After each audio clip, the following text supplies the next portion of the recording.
안녕하세요. 날마다 기막힌 정오의 박정현 목사입니다. 이번 한 주 고난주간을 보내면서 주님의 십자가를 깊이 묵상하는 시간을 가졌는데요.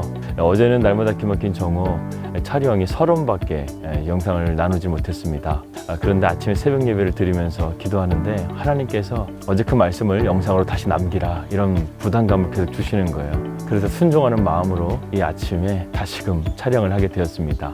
주님의 십자가에 대한 내용이고요. 그 십자가에 대한 말씀을 우리가 끝까지 붙들면서요, 부활의 주님을 맞이하는 부활절이 되었으면 좋겠습니다. 2020년 4월 11일 날마다 기막힌 정오 시작합니다.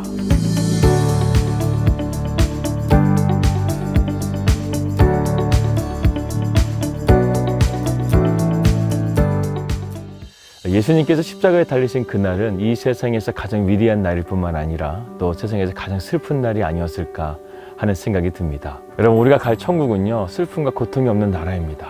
그런데 이상한 말일 수 있지만 한 날만큼은 슬픔과 고통이 있는 날이라고 저는 생각합니다. 바로 그날이 어떤 날이냐면 바로 예수님께서 십자가에 달려 돌아가시는 그날만큼은 천국은 가장 비통한 날이고 가장 슬픈 날이 아니었을까 하는 생각이 듭니다.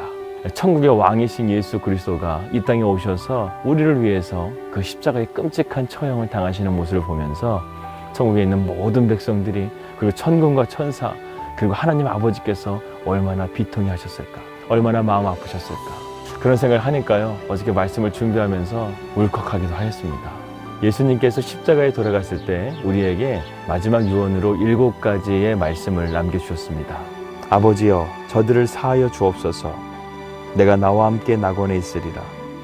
보라, 내 어머니라. 나의 하나님, 어찌하여 나를 버리셨나이까. 내가 목마르다. 다 이루었다. 내 영혼을 부탁하나이다.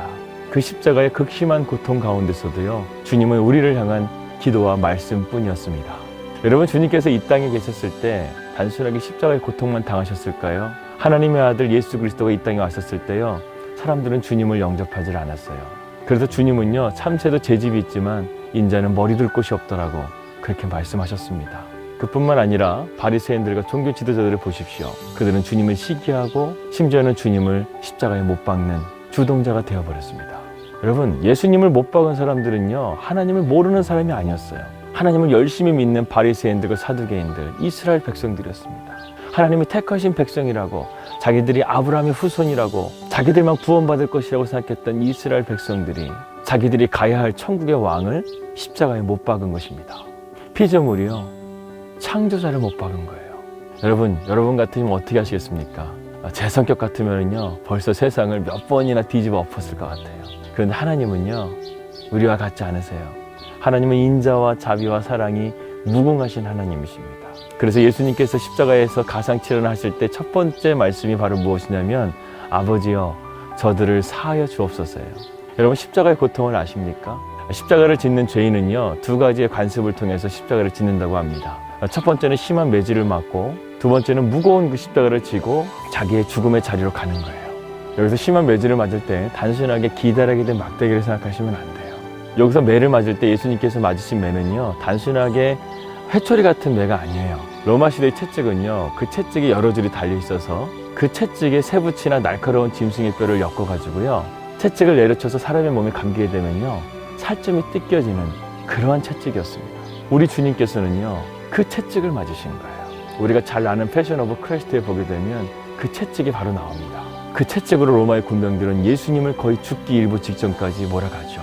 그러다가 예수님께서 로마의 관정에 잠깐 있다가 빌라도의 법정에서 다시금 십자가의 처형을 언도받고 120kg에서 150kg이나 되는 그 무거운 십자가를 지고 골고다 언덕으로 올라가십니다. 우리는 그것을 빌라 돌로로사, 고난의 길이라고 말하죠. 이제 주님께서 십자가에 올라가십니다. 십자가에 올라가셔서 이제 양손과 양발에 큰 못을 박히시게 됩니다. 그런데 이 십자가를 연구한 학자들에 의하면 예수님은 이 손바닥에 십자가에 못 박히신 것이 아니라 이 손목에 십자가를 못 박히셨다고 합니다. 왜냐하면 초창기에 십자가 처형이 시작되었을 때 이 손바닥에다가 십자가를 못을 박게 되면 이것이 찢어지면서 제수들이 십자가에서 떨어지는 그런 폐단을 막기 위해서요, 이 손목에다가 십자가를 못 박았다고 합니다. 그러면 이 동맥이 관통하는 손목에다가 십자가를 못 박게 되면 과다출혈이 일어나게 됩니다. 예수님은 이처럼 채찍을 통해서 피를 흘리시고 또 십자가를 통해서 피를 흘리시고 그리고 로마의 관정에서 로마의 군병들이 그 날카로운 팔레스타인의 가시를 가지고 가시면류관을 씌우셔서 머리에서도 피가 계속해서 흐르고 있습니다. 그래서 우리는요, 예수님의 십자가를 피 묻은 십자가라고 말하는 거예요. 주의 보혈 능력이 있도다. 우리가 이 찬양을 단순하게 부르면 안 됩니다. 예수님의 십자가를 생각하면요, 정말 우리가 가슴 저리게 불러야 되는 찬양이 바로 주의 보혈 능력이 있도다예요. 깊은 의미를 알고 부르면요, 얼마나 큰 사랑인지를 우리는 깨닫게 됩니다. 의학적으로 보게 되면 의사들은 이렇게 말합니다. 사람이 과다출혈을 일으키게 되면요, 머리에 피가 공급이 안 돼서 심한 두통까지 온다고 합니다. 그러니까 예수님께서는요, 살이 찢어지는 고통과 과다출혈과 그리고 심한 두통 가운데서 그 십자가 형벌 가운데 계셨던 것입니다. 정말 웬만한 사람이라고 한다면 혼절을 했어도 몇 번이나 혼절을 했을 것입니다. 그러한 끔찍한 고통 가운데서 주님께서 하신 첫 번째 말씀이 무슨 말씀인지 아십니까? 바로 아버지여 저들을 사하여 주옵소서, 바로 이 말씀입니다. 주님은 그 말할 수 없는 고통 가운데서 첫 유언이 바로 기도였다는 것에서 저는 놀라게 됩니다. 아버지여 저들을 사하여 주옵소서. 저들은 자기들이 하는 일을 모르고 있습니다. 어떻게 이 끔찍한 상황 가운데서 주님은 기도하실 수 있었을까? 여러분, 우리가 2000년 전의 상황으로 돌아갈 수 없지만 주님께서 공생의 사역을 하시면서요, 가장 중요하게 생각하신 것이 바로 기도였습니다. 주님은 습관적으로 새벽에 기도하셨고, 습관적으로 밤에 철야하셨고, 늘 성령 안에서 교통하심을 통해서요, 하나님과 깊은 기도의 자리로 늘 나아가셨습니다.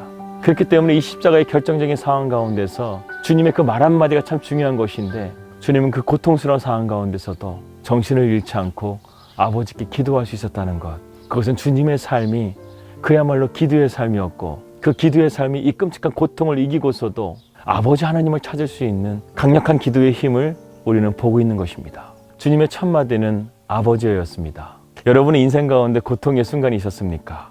그 순간 가운데 정말 아버지가 나와 함께 계심을 믿고 주님 앞에 기도가 나오던가요?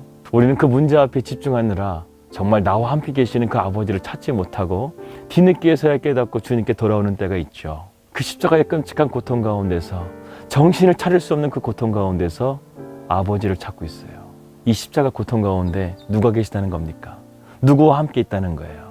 바로 지금 아버지가 나와 함께 있다고 주님은 기도하고 있는 것입니다. 여러분, 어떠한 고통과 어떠한 절망 가운데서도 주님은 우리와 함께 하세요.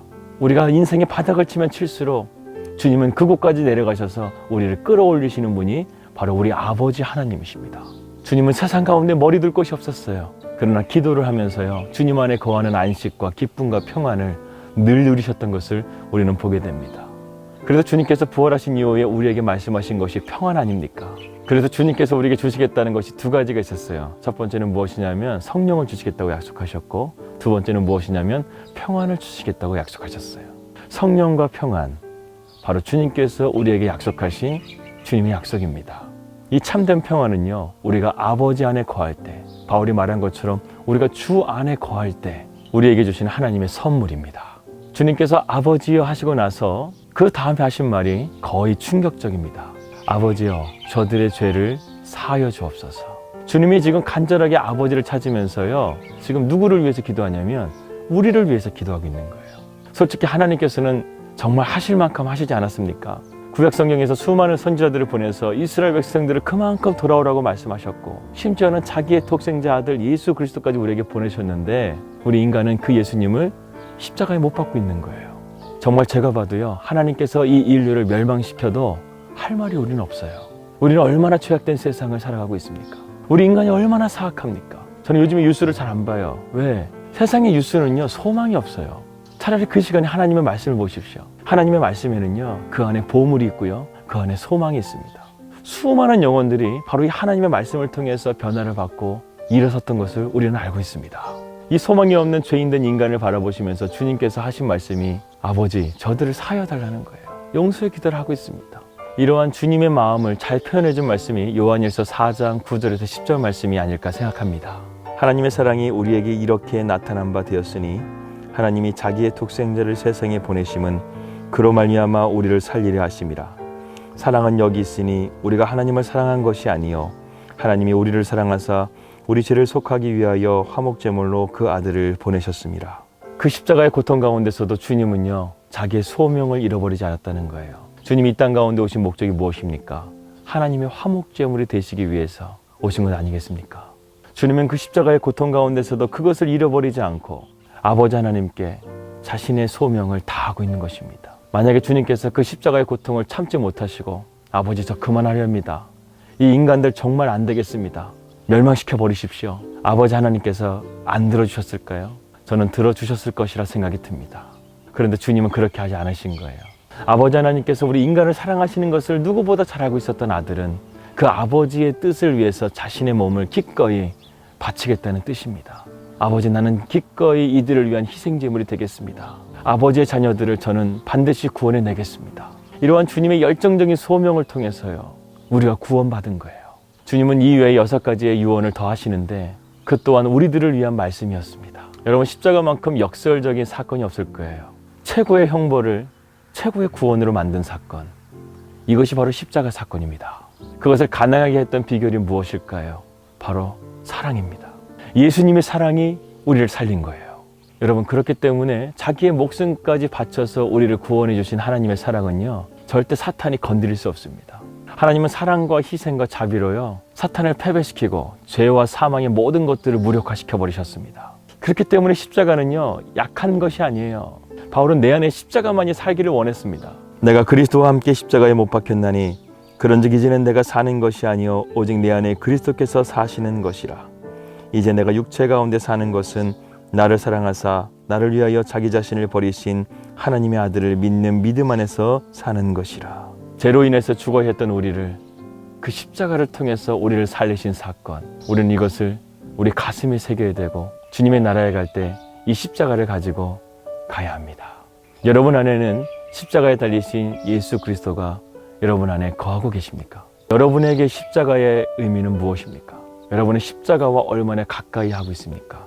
그런데 중요한 것은요, 주님이 달리셔야 될 그 십자가에 바로 내가 달렸어야 된다는 사실을 여러분 꼭 기억하십시오. 그리고 우리의 삶이 십자가의 능력만이 드러나야 된다는 사실을 여러분 기억하십시오. No cross, no crown. 십자가 없는 영광은 없습니다. 십자가는 내가 죽는 거예요. 내 교만이 죽는 거예요. 내 뜻이 죽는 거예요. 죽은 사람은 말이 없습니다. 그저 이끄시는 대로 가는 거예요. 우리는 십자가 앞으로 나아가야 됩니다. 그곳에서 생명이 있고 그곳에서 구원이 있습니다. 내가 매일 십자가 앞에 더 가까이 가노니 그 쇠질이 흘린 보배 피로써 나를 정케할 수 있는 것은 오로지 십자가밖에 없다는 사실을 여러분 기억하시면서요, 우리가 십자가를 깊이 묵상하면 묵상할수록 부활의 주님을 영광스럽게 만나게 될 줄 믿습니다. 주님께서 이 새벽 가운데 저를 깨우셔서 오늘의 이 말씀을 증거하도록 하신 주님의 은혜를 감사합니다. 이것은 그 누구의 말씀도 아닌 바로 저 자신을 위한 말씀인 거라고 저는 생각합니다. 제가 십자가를 너무나 멀리했습니다. 제가 십자가 앞에 너무나 부끄러운 삶을 살았습니다. 이제는 십자가를 내 가슴에 두고 나를 부인하고 온전히 주님의 십자가를 따르는 삶이 될 수 있도록 인도하여 주시옵소서. No cross, no crown. 십자가 없는 영광은 없습니다. 예수님의 이름으로 기도했습니다. 아멘. 예, 오늘 기도 제목입니다. 이거 뉴질랜드 땅 가운데 성령의 새바람 불도록 기도해 주시고요. 그리고 저희 가정이 이거 뉴질랜드에서 첫 번째 부활절을 맞이합니다. 하나님 앞에 은혜 가득한 부활절이 될 수 있도록 기도해 주시고, 그리고 우리가 십자가의 능력을 정말로 회복해야 될 것 같습니다. 십자가의 보혈로 코로나 바이러스도 물러가고 또 우리의 삶 가운데 앞으로 다가올 여러 가지 어려움들도 능히 이겨낼 줄 믿습니다. 바울이 말했죠. 십자가는 세상 사람들에게 미련한 것이지만 하나님을 믿는 자녀들에게는 하나님의 능력이 됨이라. 하나님의 능력이 십자가에 있습니다. 그 십자가를 붙들면서요, 복된 부활주의를 맞이하시는 우리 날마다 기막힌 정오 식구들 되시기를 주님의 이름으로 기도합니다. 저는 월요일에 뵙도록 하겠습니다. 우리 십자가의 능력으로 승리합시다. 할렐루야.